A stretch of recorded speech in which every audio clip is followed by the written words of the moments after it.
गल सुन मेरी तू मुटियारे समझे अपने आप नु मेरे मगर तू की कर दी ए गल बस तू ही जानी मैनू सिर्फ তুমি কি শুভ বলছো? হ্যাঁ শুভকে।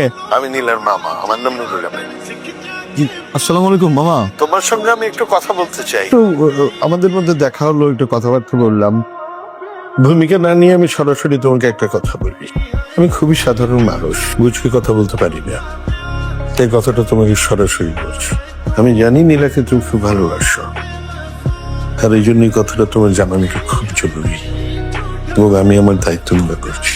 আমাদের নীলা একটা কঠিন অসুখে ভুগছে।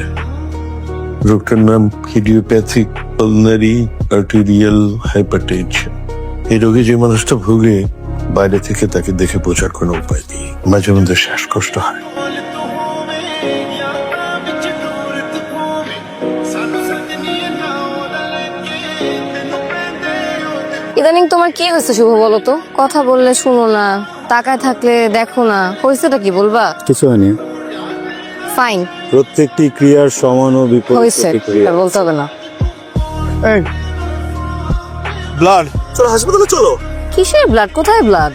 কোথায় ব্লাড? কোথায় blood Shubho? Are you alright? কি হয়েছে? চলছে কেন? আচ্ছা তুই কি আর বিয়ে শাদী করবি না? আচ্ছা ওই মেয়েটাকেও তো কোনোদিন নিয়ে আসলি না বাসায়, একদিনকে খালি ছবি দেখালি। একদিন তো বাড়িতে আনতে পারিস, মেয়েটাকে দেখলেও তো ভালো লাগে। বিয়েটা করে এখন আমাকে একটু শান্তি দে। তোমাকে নিতে আসলাম। আমাকে নিতে আসছো? কোনোদিন তো আমি তোমাকে ফোন দিয়ে বানাইতে পারলাম না। তোমার ইদার ঘুম ভাঙে না, তুমি টায়ার্ড থাকো, না হলে তুমি আড্ডা দাও, না হলে তুমি আজকে নিজে নিজে চলে আসছো। আজকে না, এখন থেকে ভাবলাম যে এখন থেকে তোমাকে আমি নিতে আসবো সবসময়। কি বলো? তো আমি অনেক টায়ার্ড, মাথাটাও কেমন ঝিমঝিম করতেছে। ফংশন চল আমি ইসে করে দেই। তাহলে কি নীলার সময় কমে আসছে? এই অসময়ে কেন এমন সুখ হলো ওর? এমন কি পাপ করলাম যে এমন শাস্তি তুমি আমাকে দিলে?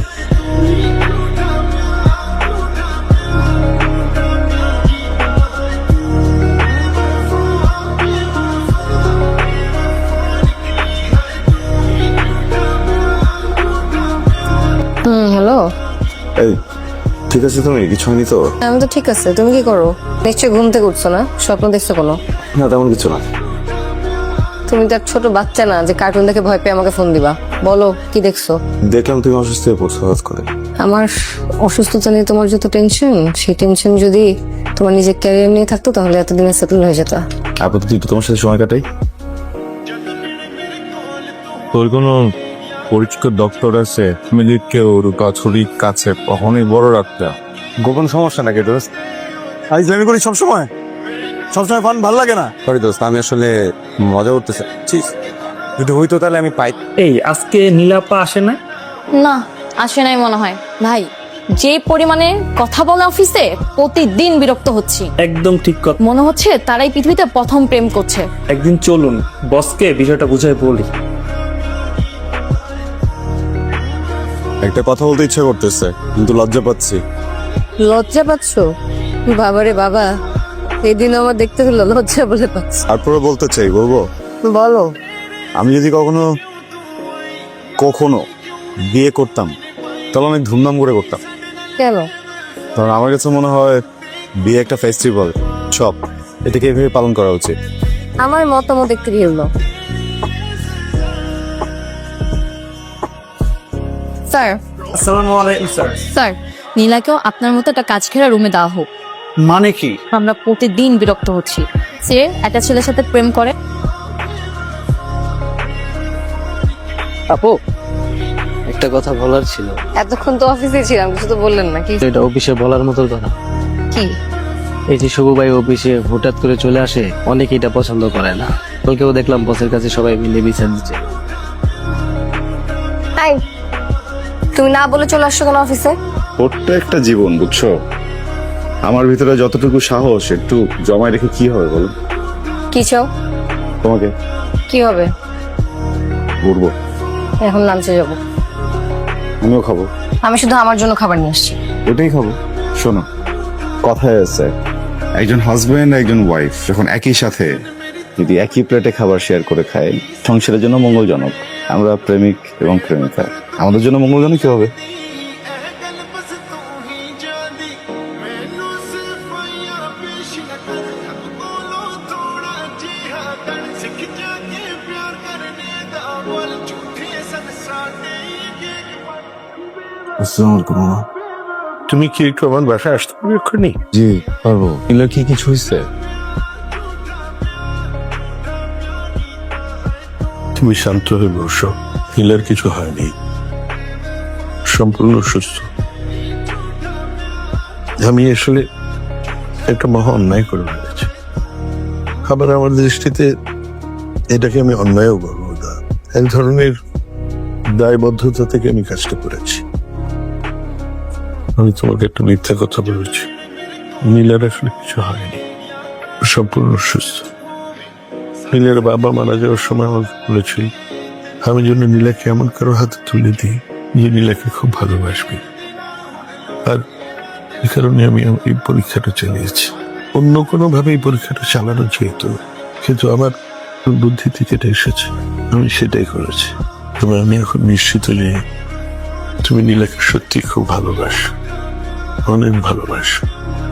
তুমি আমাকে ক্ষমা করে দিও।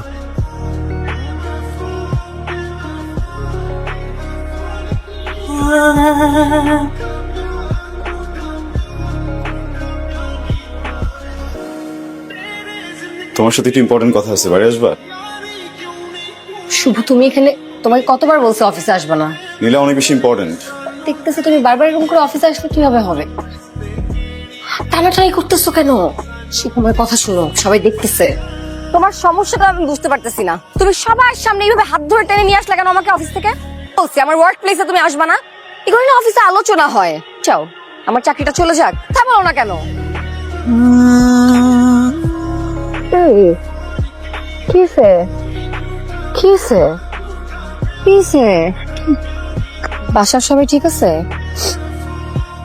তুমি তো এরকম করো না, কি হয়েছে বলো আমাকে।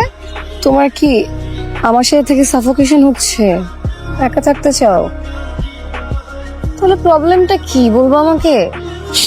নীলা, আমি না একবার তোমাকে হারায় দেখছি, তো আমি তোমাকে কখনো হারাতে চাই না। কখন হারাইছো? বিয়ে করবো আমাকে? বিয়ে করবো? করবা বিয়ে? হঠাৎ করে এই কথা কেন বলতেছো? বলো না বিয়ে করবো নাকি? বিয়ে করলে কিন্তু অনেক সময় ঝগড়া হয়, তাই না? তখন কি করবা? চুপ করে থাকবো, করবো না ঝগড়া। তোমার যা ইচ্ছা তুমি আমাকে বলো, আমি কখনো ঝগড়া করবো না। কোনো প্রাইভেসি পাবো না কিন্তু, সারাক্ষণ আমাকে চোখের সামনে দেখতে হবে। চাই না প্রাইভেসি। কত স্বপ্ন